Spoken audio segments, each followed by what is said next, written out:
आप सभी सुनने वालों का निधि स्टोरी बॉक्स में दिल से स्वागत है।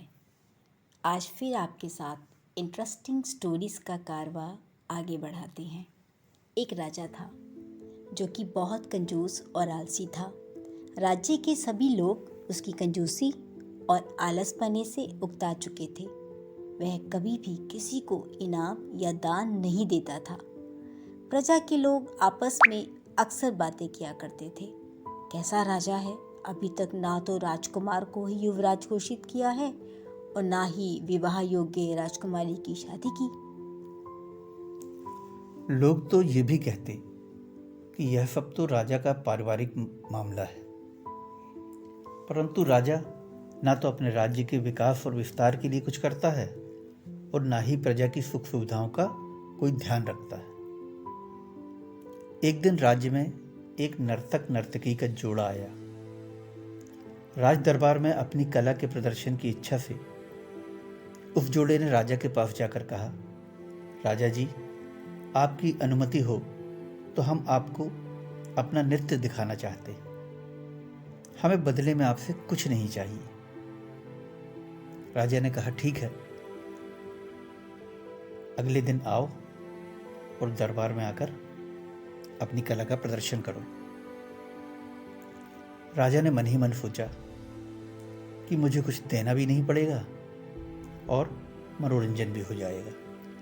अगले दिन शाम को राजा अपने परिवार एवं राज दरबार के सभी सदस्यों सहित नाच गाने का आनंद लेने इकट्ठे हो गए।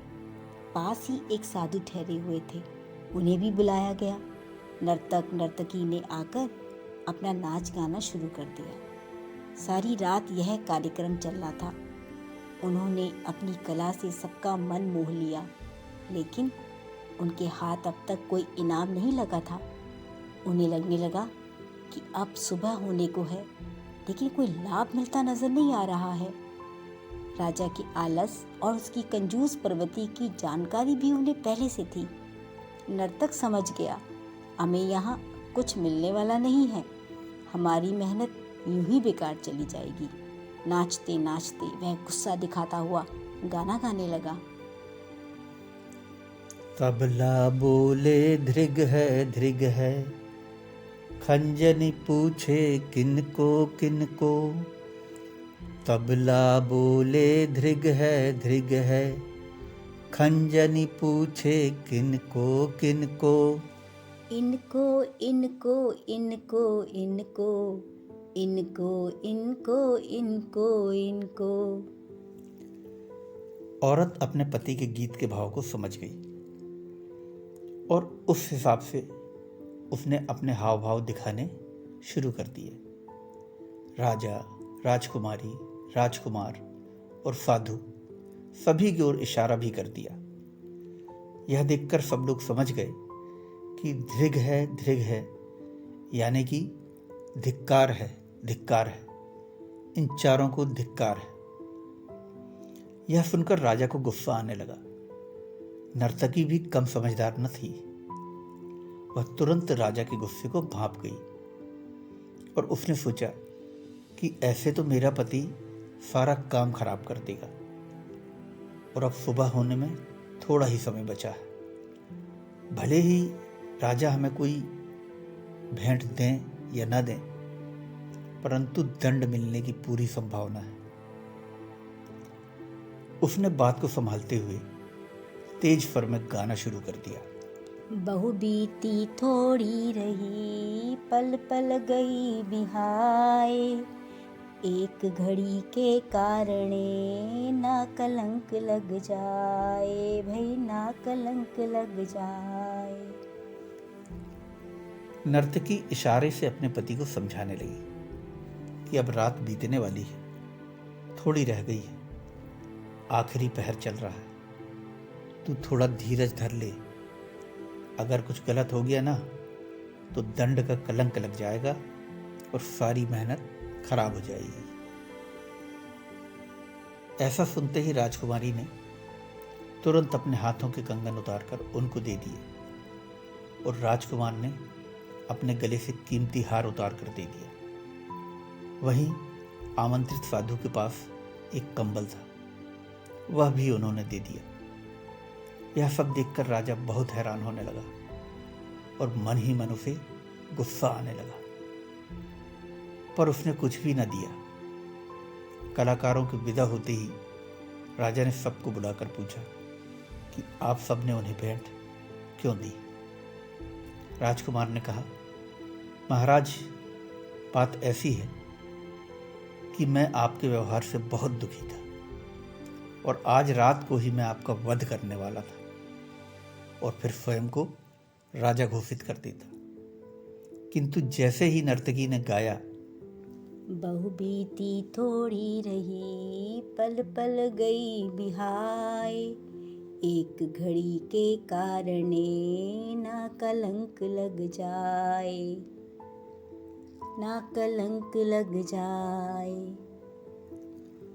यह सुनते ही मैं संभल गया और तब मैंने सोचा कि मैं ही तो एक उत्तराधिकारी हूँ, मुझे सब्र रखना चाहिए। उनके गीत में छुपी गूढ़ शिक्षा ने मुझे गलत करने से रोक दिया, इसलिए मैंने उसे उपहार में अपना हार दे दिया।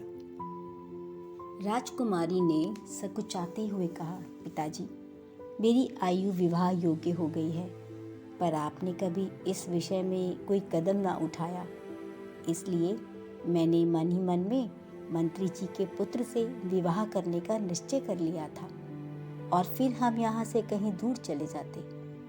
लेकिन गीत की इस पंक्ति, बहु बीती थोड़ी रही, ना कलंक लग जाए, ना कलंक लग जाए, इसमें छुपी गूढ़ शिक्षा ने मुझे गलत करने से रोक दिया। मेरा ये गलत कदम इस राज्य की यश, कीर्ति और प्रतिष्ठा को कलंकित कर देता, इसलिए मैंने उसे आभार स्वरूप कंगन दे दिए। अब साधु ने कहना शुरू किया, महाराज, मैं संन्यास ले चुका हूँ, परंतु कुछ दिनों से मैं सांसारिक आकर्षण में अपने आप को फंसा हुआ महसूस कर रहा हूँ।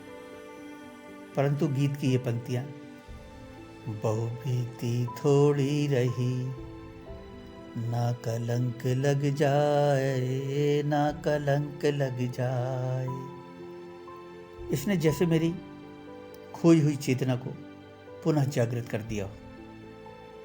मैं उन कलाकारों को बहुत आभारी हूँ, उनकी इस शिक्षा ने मुझे कलंकित होने से बचा लिया, इसलिए मैंने अपना कंबल उन्हें भेंट कर दिया।